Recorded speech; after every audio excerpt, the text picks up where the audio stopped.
On this episode, we begin Season 3 by introducing your new co-host and chatting about our combined 35 years living in Bangkok. We also chat about what the future holds, or what we think it holds, for our favorite city, the City of Angels.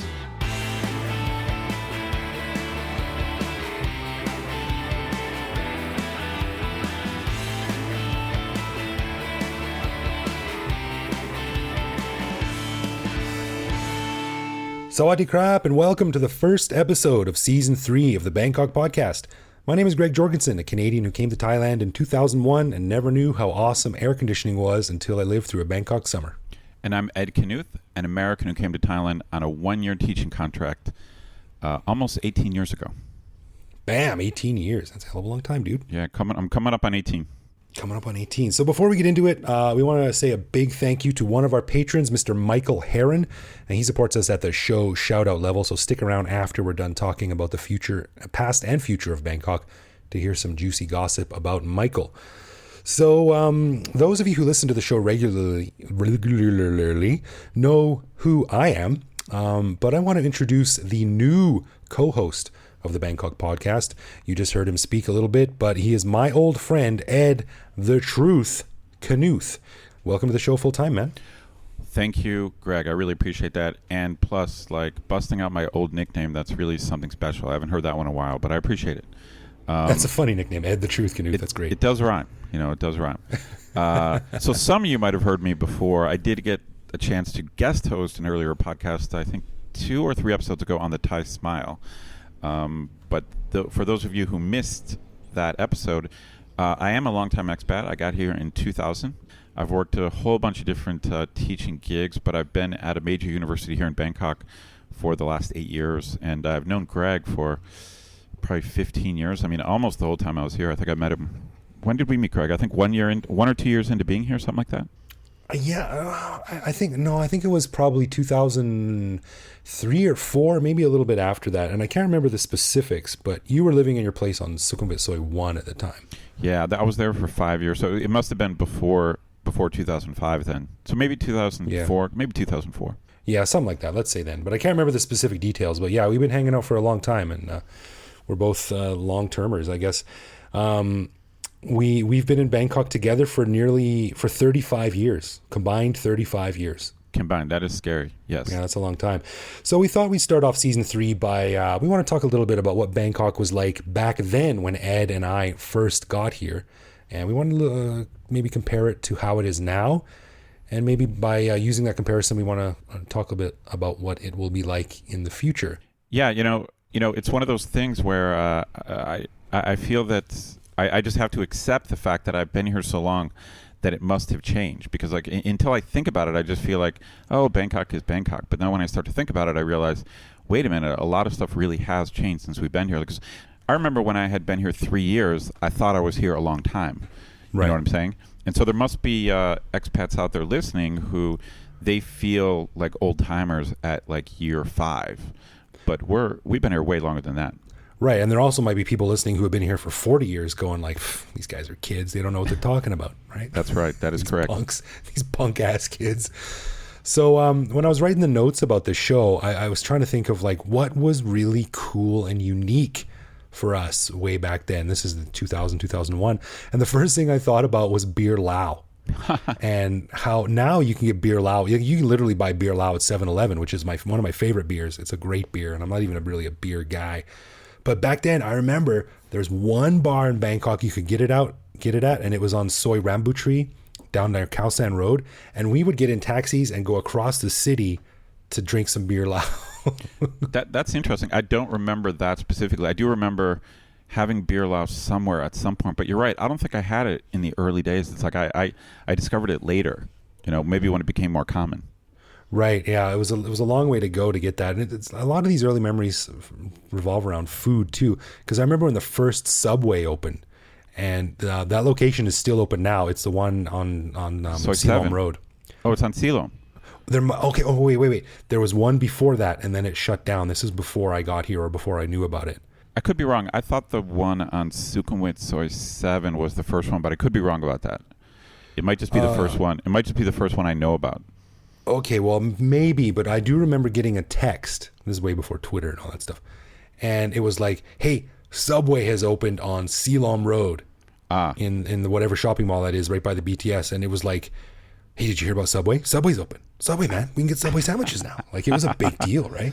Right. That is a big deal. Back then, like, the BTS opened in 1999. So back in 2001, it was still really new and it was hardly ever crowded.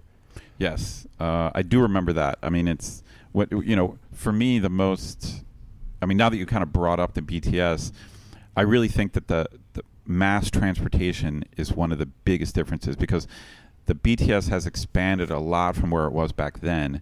And I think the MRT opened maybe a year after I was here. So I think, I'm not a historian, but a Bangkok historian, but I think it might have been 2001. So you're right. So the BTS was new and wasn't very crowded. And then the MRT opened up a couple years later, and it was not very extensive.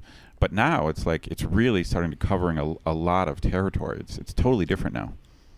Yeah, I gotta say, man, I'm pretty optimistic on the future of Bangkok's transit. Like, I know it's slower than it should be, and a city the size of Bangkok is way behind the curve on what it has in terms of train offerings and stuff. But I mean, when you look ahead 20 years, like, I think Bangkok is going to be a pretty decent city to get around in.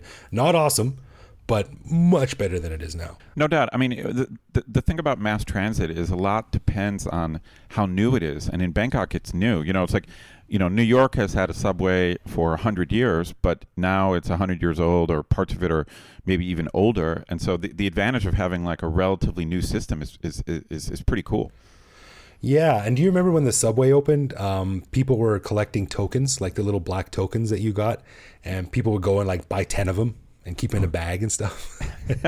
And now, 15 years later, they're still using the exact same stupid tokens. That is exactly right. They are, but it's one of the conundrums. I was just talking to this with my buddy, who I had a buddy visiting the last few weeks, and he's been to Bangkok before, but obviously he's not an expat. And I recently I was lucky enough to be a guest on his podcast.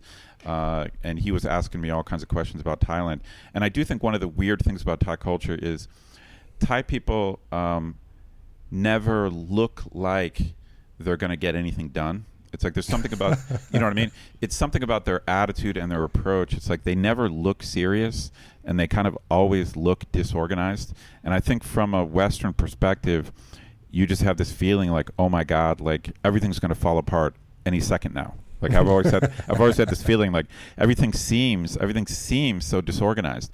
But the simple truth is that Thai people are pretty good at getting stuff done. I mean, the BTS and the MRT are pretty damn good. And I know that there's foreign involvement and they hire engineers from around the world, but I mean that just shows that they know how to get things done. And I think you got to give props, where props are due.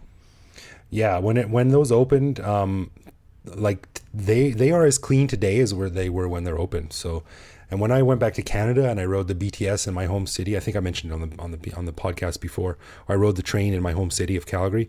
It was a shit show, man. It was just gross and dark and claustrophobic and cold, and the seats were ripped and there was graffiti.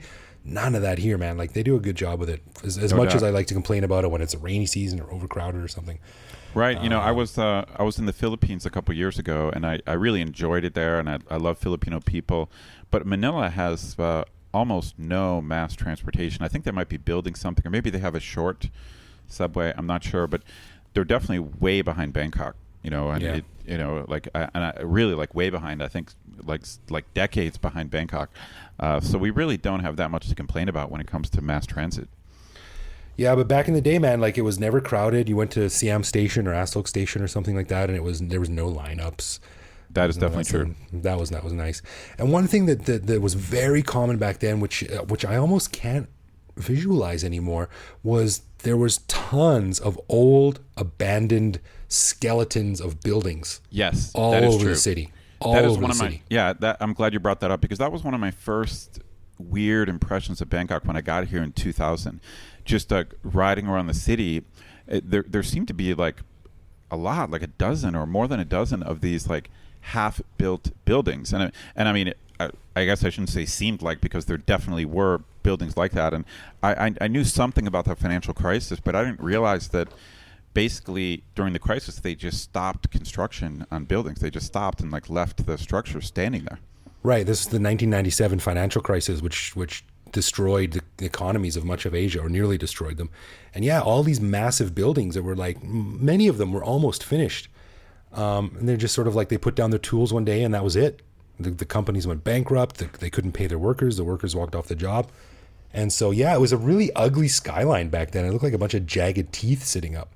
That is correct. But, I mean, it was very mixed. It was a very odd skyline where you'd have like 2 or 3 of these, modern or somewhat beautiful buildings, and then it would be like empty structure, half-built structure. It was quite odd. Right. And you look at the skyline now, and I think Bangkok's got a beautiful skyline. Like there's some really cool, neat buildings coming up now, and it looks like a real functioning city. Back then, it sort of looked like a real functioning city with a lot of crap. That's right. thrown in, Yeah, that is exactly correct. When I think back to my early days in Bangkok, I have to bring up this, even though it was only for a relatively brief time. But one of my first impressions of Bangkok that really stuck with me is that when I got here in August of 2000, there were no closing times at all. So all bars and restaurants were basically open as late as they wanted to be. And so for me, like that was a defining thing for me. That's what made Bangkok unique, is that obviously not all bars and restaurants stayed open all night, but many of them did. And it was just wild. And for me, it was unusual to be able to like stay out all night. And the odd thing is it actually changed pretty quickly, because Thaksin Shinawatra got elected shortly after I got here, and I think he took office in February of 2001, and his interior minister, so I don't even think it was Thaksin himself, but he had this kind of crazy conservative interior minister who began this thing that was called the social order crackdown. Dude, and I remember this. Yeah, it was like, and they came up with this idea of closing down bars, like having closing times like midnight or 1 a.m.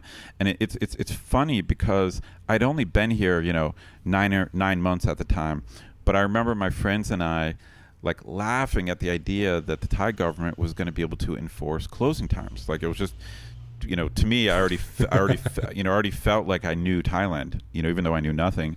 But in the end, like the joke was on us, because they actually were able to enforce closing times, and like those closing times are still mostly in effect. It's like, yeah, man. I remember stumbling out of bars at 3 and 4 in the morning, and sort of jumping in a taxi in some back soy of Ekamai or some back soy of Chinatown or somewhere, wherever you were. Now there are still late night opportunities available now, but it's like few and far between, and they're kind of hidden, and they're to worry like destinations now. You can't just go to a place late. You have to go to this place late. Yeah, and then I think they also have to worry about cops, and they sometimes get shut down. And wasn't there also this guy, this interior minister guy? Wasn't he also the guy that started to implement there was some controversial claim he made about how women shouldn't shave their pubic hair? Do you remember this? I don't. All I remember is the guy was like a kind of crazy conservative, so it sounds like it could be him. I think his name was Purachai or something like that. And I think he like Thaksin, he was like a red shirt, and I think he got caught up in all the political problems. So I don't really know what happened to him. I don't know if he stayed out of prison. I don't know if he fled. I don't really know his story, but I just remember he was kind of like a crazy conservative. Yeah, man, that's funny. So that's where it all started, right now.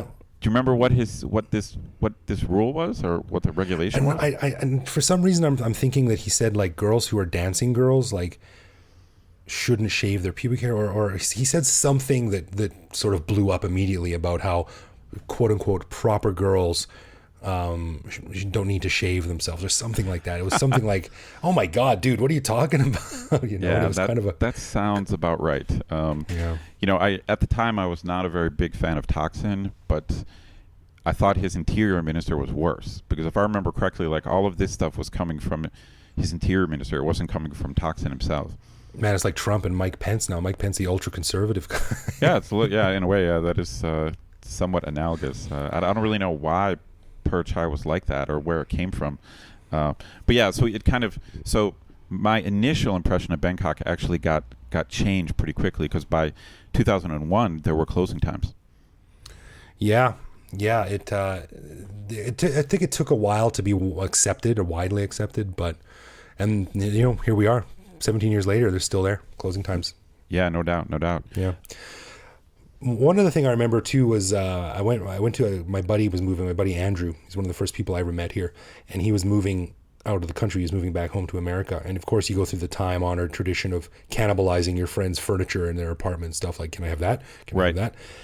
So, and I said, where do you live? And he's like, oh, I live in Ari. And I'm like, where the hell's Ari? Like, I had to look on a map. I was like, way out there. Oh my God. Like, okay, I'll come all the way out there if I'm going to get some free stuff, but otherwise I'm not going out there.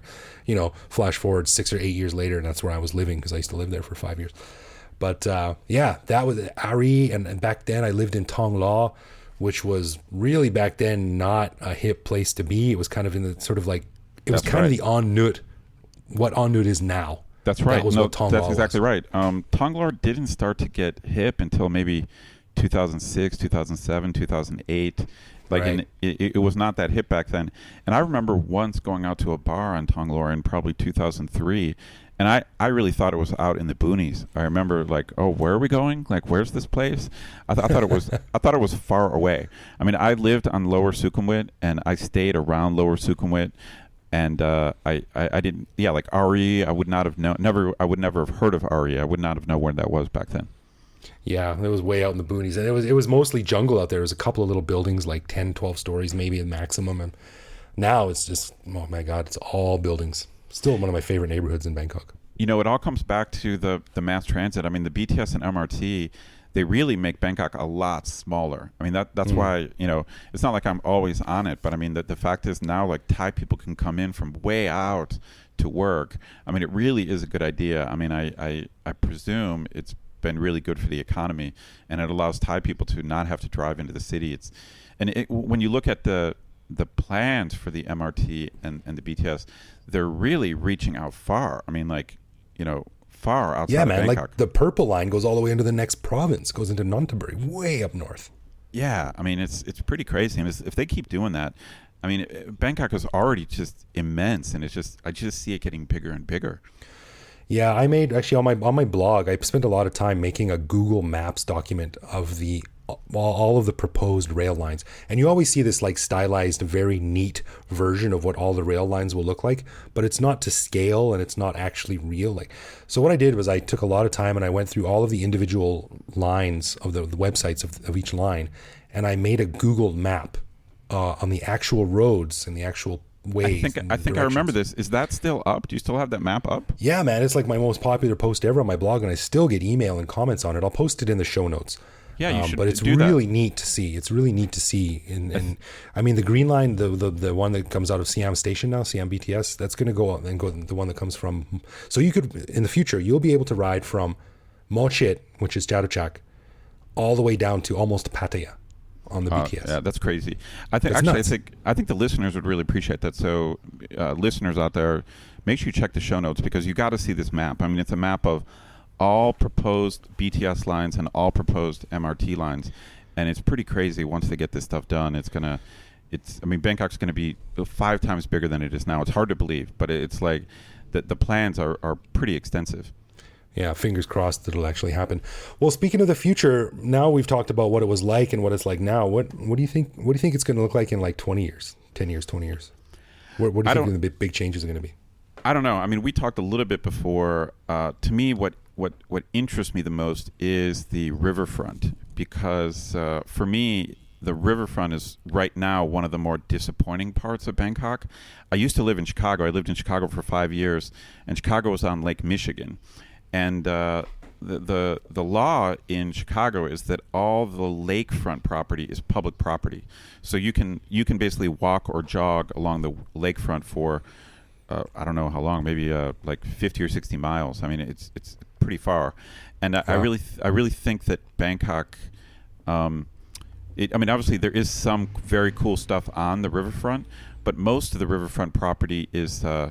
I guess it's still people living there, or it's just like shacks or kind of shanty towns along the river. And I know that they have all kinds of plans for cleaning up the riverfront. If they can do that, if they can clean up the riverfront, I think it'll upgrade Bangkok significantly, because it's the river is a resource, and they're only partially capitalizing on it right now. I have to disagree with you a little bit. I don't think the river is disappointing. I think it's fascinating. I think it's one of the most fascinating parts of Bangkok. I love it, and it's such a unique stretch of communities that goes for kilometers and miles and miles. But it could be better. It's not it's not crazy. that I don't like it. I'm not saying I don't like it now. I mean, I do like the river, but I feel like it's underutilized. Like they're not maximizing what they could get out of the river.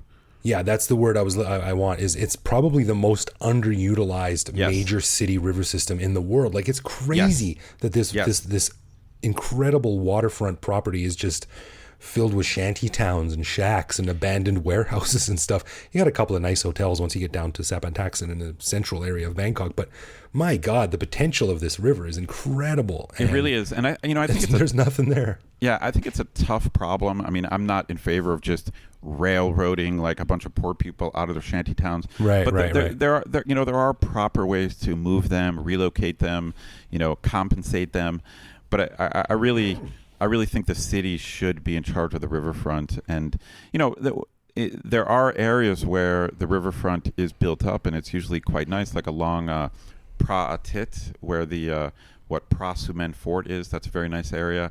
And there is a walkway along the river, kind of along Pra Atit Road, heading to Taprajan, and it's kind of cool to be able to walk and jog along the river there. You ever been to that Roti Motoba restaurant right by Taprajan Fort? I have been there. It is quite good. Yeah, it's quite good.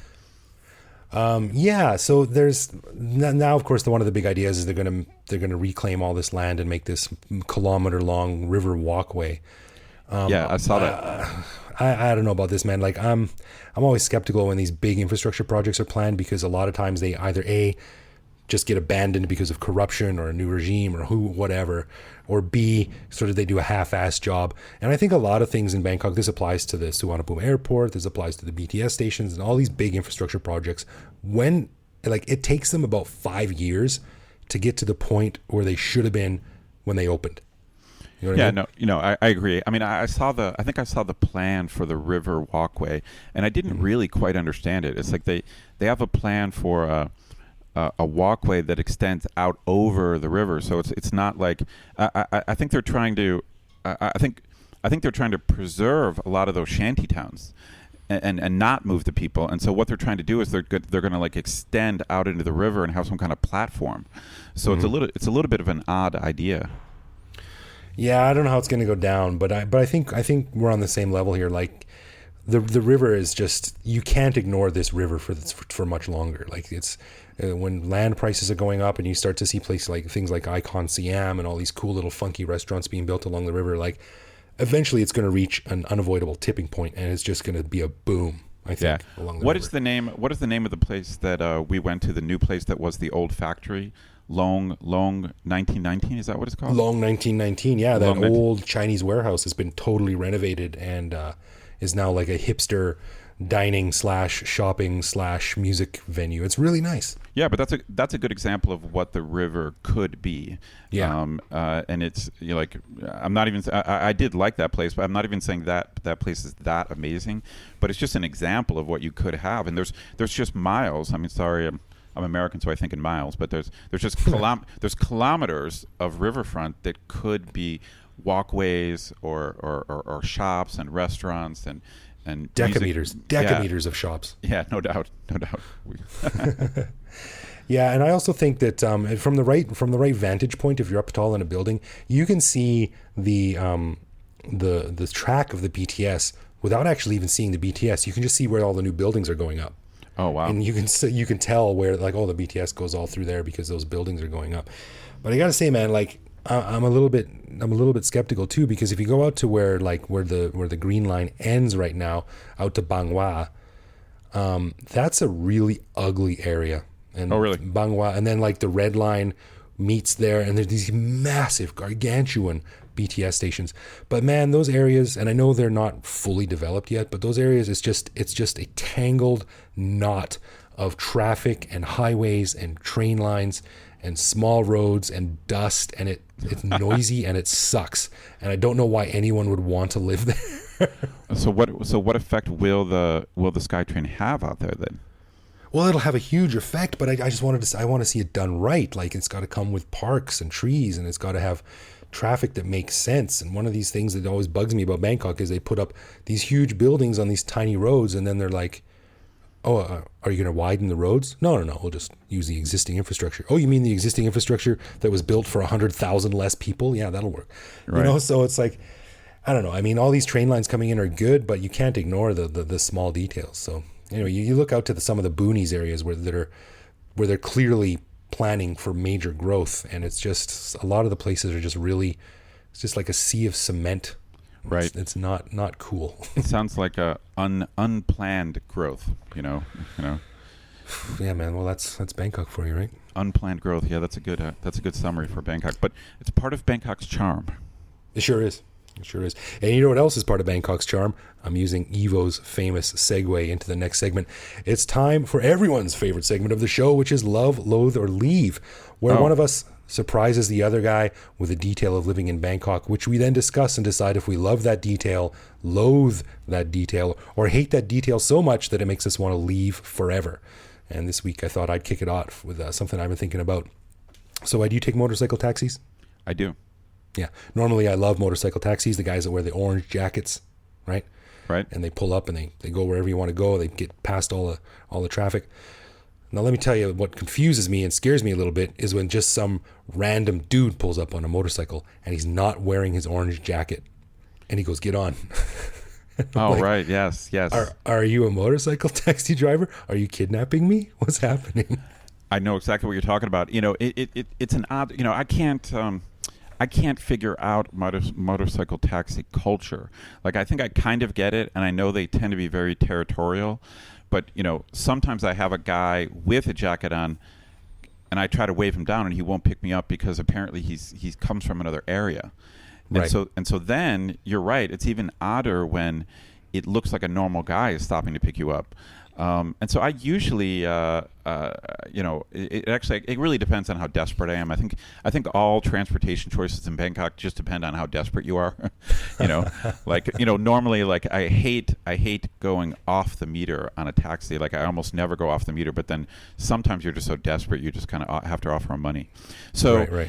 What do I think about these guys? Specifically the guys that pull up with no orange jacket and they're like, yeah. In general, it weirds me out. So I would not say I genuinely like it, but I think I've definitely gotten on some of those guys when I felt desperate, like when I felt in a jam. So I can't say that I hate it. I just think it's genuinely a little bit weird because I think they are kind of like random dudes who maybe are just trying to make a little extra money. I mean, what do you think? Do you think those guys are on their day off, or what's up with those guys? I have no idea. Maybe the jacket's too hot. Maybe they loaned it to a friend. Maybe they sold it. Maybe they're just random dudes like, oh, I can make 20 baht here. I don't know. Yeah, so I can't say I like it, but I can't say I hate it because I have gotten on those guys sometimes, and they can get you out of a jam if there's no real motorbike guys around. Yeah, it weirds me out, but I still can't deny the fact that they get me where I want to go fast. So I love them. You love them? Wow. It's they're strange, but I love them. Gotcha. That's weird. So anyway, as we mentioned at the beginning of the show, we'd like to say thank you to Mike Heron for lending us his support at the show shout-out level. And Greg, what did you find out about Mike? Well, Ed, as it turns out, Mike tries to pass himself off as a plain old HR consultant who travels between Seattle, Vegas, and Hawaii. But I'll tell you what, I did some digging, and I think he's got a secret identity. Now, this is true. Mike actually edited the latest novel from Christopher G. Moore called Jumpers. And if you don't know Christopher Moore, he's a very, very popular author he was a guest way back on episode 44 of season 1 of the podcast. A very nice guy, and he writes these really, really great books. And that's a true story. Mike really did edit his latest book. But I got to thinking, I think I'm onto you, Mike. I think I'm onto you, buddy. We all know that no HR person could possibly be cool enough to edit the hard-boiled tales of Moore's Bangkok-based detective stories. So my theory is that when he's, quote-unquote, traveling, Mike is actually secretly in Bangkok solving crimes, hanging out with dames, and getting into all kinds of trouble, so he has a better understanding of his editing work. That makes sense. I see where you get that. You see? So next time you see a mysterious figure sitting in the shadows, watching and waiting, I think there's a good chance it might just be Mike Heron watching and waiting. Thank you, Mike, and a big thanks to all of those who support the show on Patreon and via other means. If you want to learn more about keeping the Bangkok Podcast up and running, just head over to bangkokpodcast.com/support and see what you can see. And if you want to get in touch with us, we are at Bangkok Podcast on Facebook and Twitter, or you can send us a message via the contact form on bangkokpodcast.com, where we're usually pretty good at getting back to you. And you can also find us online, where we post each episode and carry on conversations with our listeners. In fact, Ed, just tonight I was chatting with Ozmouse, who stopped by a cool little secret drinking spot in the city tonight that I was telling him about. So I was chatting with him online. You can also reach out to me directly on Twitter, where I am BKK Greg. So thank you everyone for listening, and we will see you next week. Goodbye.